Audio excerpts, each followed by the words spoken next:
प्रिय ईसा मसीह में भाइयों और बहनों, आज हम पवित्र क्रूस के उत्कर्ष का पर्व गंभीरता और हर्षोल्लास के साथ मनाते हैं। हम क्रूस की पूजा केवल कष्ट सहने के साधन के रूप में नहीं, बल्कि जीवन के वृक्ष, ईश्वर के अमर प्रेम के प्रतीक के रूप में करते हैं। जो कभी शर्म और हार का प्रतीक था, वह हमारी जीत, हमारी आशा और अनंत जीवन की कुंजी बन गया है। इस पर्व की इतिहास में गहरी जड़ें हैं। 326 ईस्वी में सम्राट कॉन्स्टेंटाइन की माता सेंट हेलेना यरूशलेम की यात्रा पर गईं। कलवारी में खुदाई से 3 क्रूस मिले। एक को छूते ही एक बीमार महिला ठीक हो गई और इसे यीशु के सच्चे क्रूस के रूप में मान्यता मिली। इसके तुरंत बाद कॉन्स्टेंटाइन ने कलवारी और पवित्र समाधि स्थल पर विशाल गिरजाघरों की स्थापना की और 14 सितंबर 335 को क्रूस को सार्वजनिक पूजा के लिए ऊंचा उठा दिया गया। हालांकि बाद में इसे 614 में फारसियों ने चुरा लिया था, लेकिन 629 में सम्राट हेराक्लियस ने इसे विजयी रूप से यरूशलेम में पुनः स्थापित किया। तब से पूर्व और पश्चिम के ईसाइयों ने क्रूस को मुक्ति के प्रतीक के रूप में सम्मान दिया है। लेकिन इतिहास से परे क्रूस ईश्वर की प्रेम की शाश्वत योजना है। यीशु ने निकोदेमुस से कहा, मनुष्य के पुत्र को ऊपर उठाया जाना चाहिए ताकि जो कोई उस पर विश्वास करे वह अनंत जीवन पाए। जिस प्रकार मूसा ने इस्राएलियों को चंगा करने के लिए रेगिस्तान में पीतल के सांप को ऊपर उठाया था, उसी प्रकार मसीह को संसार को चंगा करने के लिए क्रूस पर ऊपर उठाया गया। संत पौलुस कहते हैं, उसने स्वयं को दीन किया और मृत्यु तक, यहाँ तक कि क्रूस पर मृत्यु तक आज्ञाकारी बना रहा, और जो कमजोरी और हार जैसा लग रहा था वह ईश्वर की सबसे बड़ी जीत बन गया। उसने शक्तियों को निहत्था कर दिया और क्रूस के द्वारा उन पर विजय प्राप्त की। दुनिया ने क्रूस को शर्म के रूप में देखा, ईश्वर ने इसे महिमा में बदल दिया। पोप फ्रांसिस हमें याद दिलाते हैं, क्रूस मानवजाति के लिए ईश्वर की हाँ है, उनके प्रेम की सर्वोच्च अभिव्यक्ति और वह स्रोत जहाँ से अनंत जीवन प्रवाहित होता है। क्रूस ईश्वर की दया की गहराई और उनके प्रेम की असीम शक्ति को प्रकट करता है।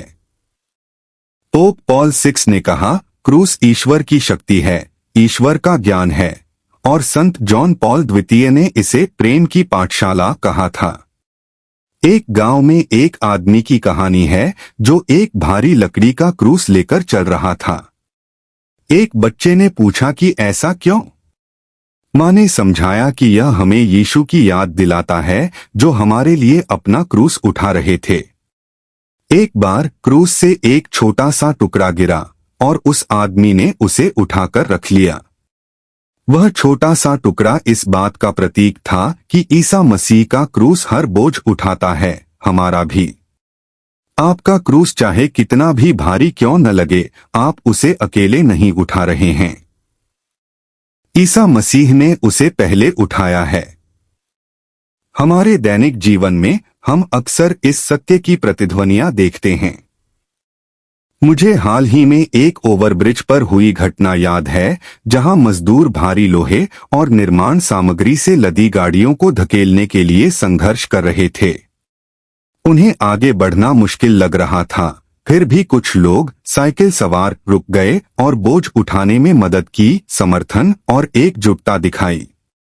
पास ही एक कार चालक ने अधीरता से अपना हॉर्न बजाया, जिससे बोझ कम होने के बजाय तनाव और बढ़ गया। यह प्रभावशाली छवि हमें याद दिलाती है कि क्रूस के मार्ग पर चलने में सहयोग और करुणा शामिल है।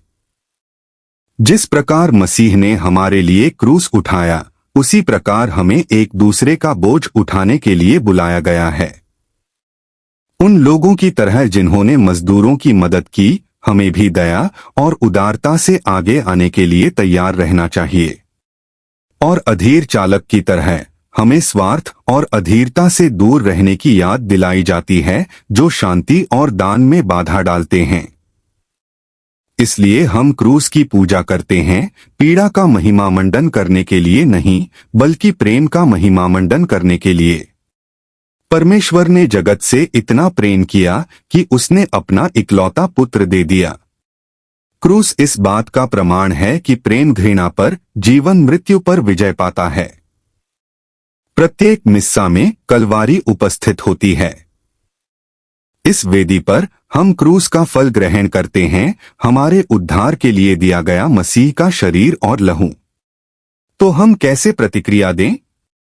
यीशु हमें बताते हैं, यदि कोई मेरे पीछे आना चाहे तो वह प्रतिदिन अपना क्रूस उठाए और मेरे पीछे हो ले। क्रूस केवल इतिहास की एक घटना नहीं है, यह शिष्यत्व का दैनिक मार्ग है। जब हम अपने कष्टों को स्वीकार करते हैं, उन्हें मसीह के साथ जोड़ते हैं और उनकी कृपा को उन्हें रूपांतरित करने देते हैं, तो वे पवित्रता और प्रेम का स्रोत बन जाते हैं। अपने क्रूस का सामना करते हुए आइए हम अपने आसपास के लोगों के लिए मददगार साथी बनना, उनके बोझ को हल्का करना, धैर्य प्रदान करना और प्रेम व सहयोग के कार्यों के माध्यम से सुसमाचार का पालन करना भी याद रखें। मैं आपको इस सप्ताह एक चुनौती स्वीकार करने के लिए आमंत्रित करता हूं। हर दिन सचेत रूप से साहस और प्रेम के साथ अपने क्रूस को उठाएं।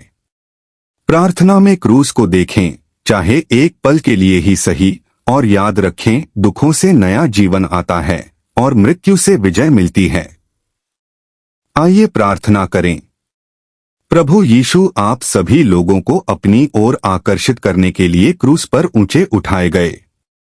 हमें विश्वास के साथ अपने क्रूस को स्वीकार करने, अपने बोझ को अनुग्रह में बदलने और हमें संसार में आपके प्रेम और शांति का साधन बनाने में सहायता करें। हमें दया और धैर्य के साथ एक दूसरे का समर्थन करने के लिए तत्पर हृदय प्रदान करें। आमीन। तो भाइयों और बहनों, आइए हम अपनी दृष्टि क्रूस पर टिकाएं, मसीह के साथ एक होकर अपने क्रूस के साथ चलें और संसार को घोषणा करें, क्रूस विजय है, क्रूस प्रेम है, क्रूस हमारा उद्धार है। हमारी दुहकों की माता और सेंट हेलेना हमारा मार्गदर्शन करें और सर्वशक्तिमान ईश्वर आपको आशीर्वाद दें, पिता, पुत्र और पवित्र आत्मा। आमीन।